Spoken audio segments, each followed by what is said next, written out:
Hello, welcome back to my channel. In this video I want to give you a little life update as to what's been going on recently, because I know I did do a video before this, but before that I hadn't done one in a few weeks and I feel like a lot has gone on, so I'm gonna try and smash this out quickly. Exactly 2 weeks ago from today, which was Monday 10th of August, I went to the doctors because things had got really hard at home in terms of my mood and my temper, which I know I have spoken about a lot in previous videos, but it had got so bad that it was at a point where me and James were talking about separating and how that would look for us and co-parenting with Freya. It had got that bad. So I went to the doctors on Monday the 10th of August and I literally just started crying. I got prescribed Sertraline 50 milligrams and then I got signed off work for the next month. I actually handed in my notice the week before on the Wednesday, literally like 5 days before. So to everyone at work, it's probably looked really dodgy, but obviously that's not been why I've been signed off. I'm actually a little sad because nobody at work has even checked in on me. Not one of them has even messaged me. I think only one has my number. I do have a couple on Facebook, but no one's like checked on me to see how I am, and I feel a little bit sad because I've been there for a few years, and before that I was there for a year and a half, then I left, then I went back. So in total I've been there like 4.5 years if you count them both, and I'm a bit like, really? Like, no one actually cares. My fit note covers until Friday the 11th of September, which is actually the day we come back from holiday, because we're going on holiday in a couple of weeks.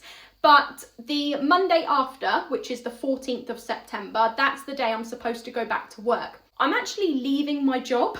I'm leaving on the 30th of September. So I'll be going back for like 2 weeks and then leaving. So it seems pointless to even go back. So I'm hoping the doctor will sign me off for the remaining 2 weeks, but I don't know what she's going to decide. But I've got a review on Friday the 4th of September.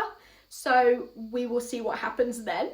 On to the sertraline, before I go on to anything else, like why I'm leaving my job or house situation, because I've got something exciting to tell you. Okay, so let's go to the sertraline. I've actually stopped it for the last few days because I was on it for 2 weeks. I took it every day for 2 weeks and instantly it affected my IBS. It made it worse. And when I say worse, I mean I've had IBS since February 2018, so 8.5 years, and those 2 weeks were the worst it has ever been. TMI, I'm about to talk about diarrhea. I was having diarrhea like 4 times a day, every day, just in those 2 weeks. I was having diarrhea after eating a banana, drinking half a glass of Coke, a biscuit.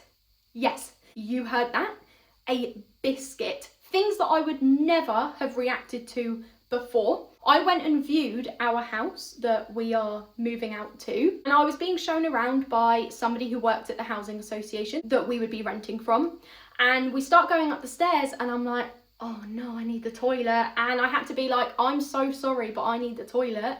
I've got IBS and I cannot hold it. Like, I will poop myself in the car. I will not be able to make it home. She was like, oh, don't be embarrassed. It's a medical condition. You can't help it. And it's your house now. It's your toilet. Do what you want. But there's no toilet roll. I don't carry around toilet roll with me, but I did have baby wipes in the boot of my car. She was like, that's fine, but going forward, don't use them because they do block the toilet. Yes, they do block the toilet because the toilet didn't like them. It took me 2 times to flush it. Both times the water kept coming up. But the wipes did go away, thank goodness. I have had a situation where, oh, I don't even know if I want to say, I don't even know what to say. This is the lowest point like it's ever been in the whole 8.5 years. I'm not going to say this, but I have to be like, Okay, I've always been an open book, so you know this. I needed the toilet the other day and James was using the toilet, and in our flat we only have one. I can't hold it, and I literally can't hold it. I had to go outside. I've been too scared to leave the house. At the weekend, James was like, let's go to Cotswold Wildlife Park with Freya. I was like, I'm not leaving this house. Absolutely not. I've been too scared. So I was like, I can't live like this. So for the last few days, I stopped taking the Sertraline, and the IBS hasn't gone back to how it was before yet. It has only been a few days. It probably takes time to now get out the system, but I'm hoping it will go back to how it was before quicker than it would if I'd been on it for months and months. I have got a review with the doctor in a couple of weeks' time. I'm not going to say anything before then. I'm actually just going to trial it and almost see if by the time it gets to that day, if my IBS has gone back to how it was before. But I am going to ask if I can go on to other medication, because it did actually help, and that's the thing. Other than that, it was working. Like, we have literally been fine for the last 2 weeks. I have not been moody, I've not had a temper, we've not argued. Everything's actually been pretty chill, pretty happy. So I'm gonna see if I can go on another medication. I'm not someone that usually likes medication, but I am at the point where I'm like, I do need it. So I'm gonna see if I can go on like fluoxetine, or I don't know any other ones, but I'm just gonna see if I can go on something else. Now let's move on to the house situation. We have been bidding on 2-bedroom properties since October last year, so like 10 months now. And Freya is now 15 months old. We have finally been offered a 2-bedroom property, and I know 10 months is not actually that long, but in the moment it has felt like forever. And what I actually can't believe is how lucky we have got, because there were about 6 2-bedroom properties that came up all on the same road. So it's a new build house that has literally just been built. It has just been completed. Nobody has lived in there yet. We would be the first ones to live there, which just makes me feel like I would want it to be my forever home, that I'm the only one that's lived there ever. Like, that just sounds wow. Like, I feel like we could make it our forever home. Anyway, because it is a new build house, it's on a new build estate, there are still houses being built right now, but there were about 6 of them that were for a housing association, social rent, and you can bid on 3, it's capped at 3. So I did that. Ended positions 3, 3 and 4. I thought no, because it was so frustrating. We were like positions 2, 2, 3 all the way till like the last day, and then people started bidding and knocked us down. So we got to positions 3, 3, 4, and I thought, we've lost it. I emailed them the day after the bidding ended and was like, look, can you just put me out my misery? And they were like, no, you've been considered for the property. We then had to wait for a phone call from the housing association, which did take a couple of days. But then they called, asked me basic questions, and was like, let's get you booked in for a viewing. So that was the following week, which was last week. It was Wednesday, the 19th of August. Viewed the house. Now I'm literally just waiting for a phone call to say, this is the day and time this week that you can come and collect the keys. So I'll be collecting the keys this week, and we'll be moving out at the weekend. I will film an empty house tour. It's also my birthday tomorrow, which is the 25th of August. I will be 31. Woohoo! 31 tomorrow. Now that I have spoken about moving house, I need to jump back to the leaving work topic, because I didn't even say why I was leaving work. But I do think I have spoken about it in a previous video, that I was considering a career break. But then I realised that when I did return after a year, I would still be in the same situation, because Freya would not be at school. So she would still be in nursery, which is then still going to have me in the same financial situation anyway. So it actually made no sense to take a career break. I went back to work after maternity leave part-time, 3 days a week, Monday, Tuesday, Wednesday, 3 days. Freya goes to nursery on those days. I am in my overdraft every month. And I don't mean by a tenner, I mean like £400. Right now I am £498 in my overdraft, and the limit is £500. I've got like £2 to myself. And that's how I've been living every month for a while now. I had people at work like, Chelsea, if we were in your situation, we wouldn't even be here, because you are working for nothing. Literally working for nothing. I tried to increase to 4 days a week, but there were no hours available. I wanted to see if there was any overtime available, but there was, but it wasn't consistent. It could probably be like 1 day a month, maybe 2 tops, but that actually wouldn't help me that much.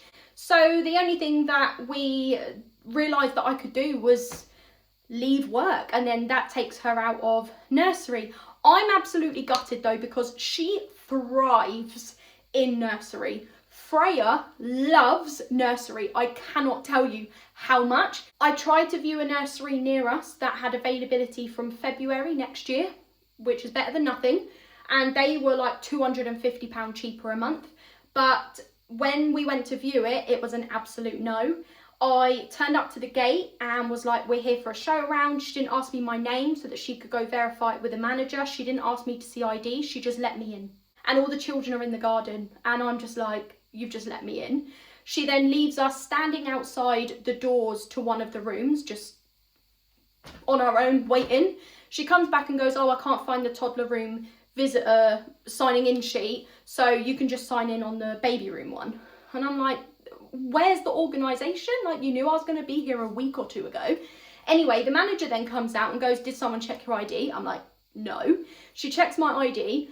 Then it was only 3 rooms, literally 3 rooms. So the second one took from about 20 months old all the way to 3 years old. So you'd have Freya, who is small, with a big 3-year-old. And they were all in the garden at the exact same time, with like the preschool room as well. And I was like, she is going to be knocked flying. The other nursery near us that is the same price as well, they have got no availability. They've got 100 families on a waiting list. There's another one that also had a long waiting list, and we'd be looking at like September next year. And then there was also one that was term time only, and that was also full till September next year. She is actually going to have to be at home with me full time. The thing is, I've never been someone that hasn't wanted to work. So I am going to work, but it's going to have to be in an evening. So if she's home with me during the day, it saves me on childcare, and then I can get an evening job. I think where we're moving to, there's a co-op, and they're looking for weekend staff. But there's also a few pubs, and I know one of them is definitely looking for staff. So I'm going to have to look into that. I've never been someone that's really cared about a career. My dream job was actually to be a teacher, not gonna lie. That was my dream job, to be a teacher. I don't care about a career. I've never been someone that would ever put my work before my children. So if me only doing some job in a co-op or a pub is what's gonna be what I'm gonna have to do, then that's gonna have to be what I do. And then when she goes to school, and obviously school is free, she's there 5 days a week, then I can look into doing something a little bit better. But for now, this is what the situation is. Anyway, that is that is my life update. That's the end of the video. Thank you for watching. I'll see you in the next one. Bye.